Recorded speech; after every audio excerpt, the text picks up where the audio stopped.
Yan guys, magluluto tayo ng sauce para sa vegetarian spaghetti.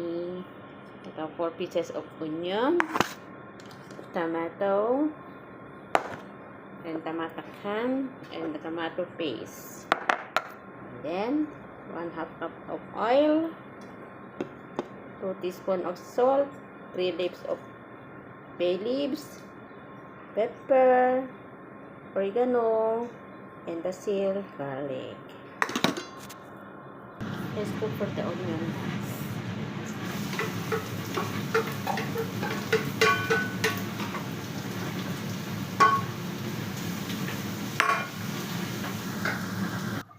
Next, let's put the garlic and the bay leaves.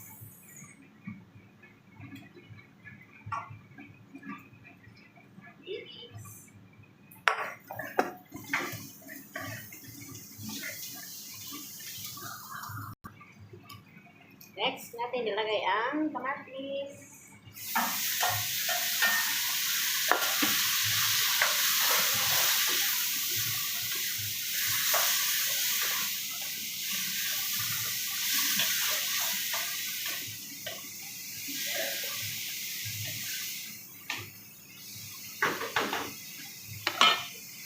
Sunod natin ilagay ang tomato paste.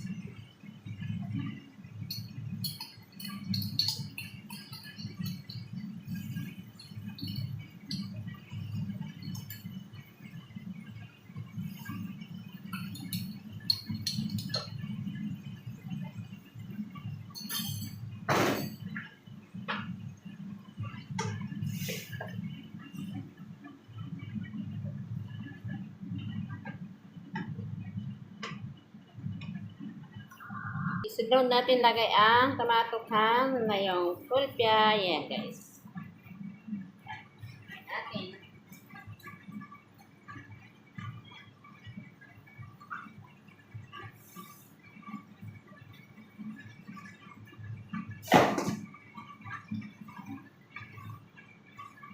Ay, sarap guys.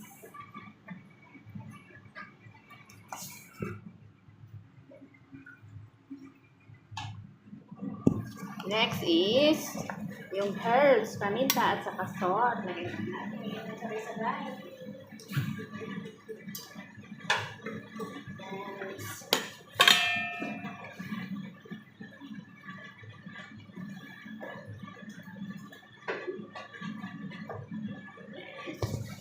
Ang sarap na guys. Ito ang sauce ng vegetarian spaghetti.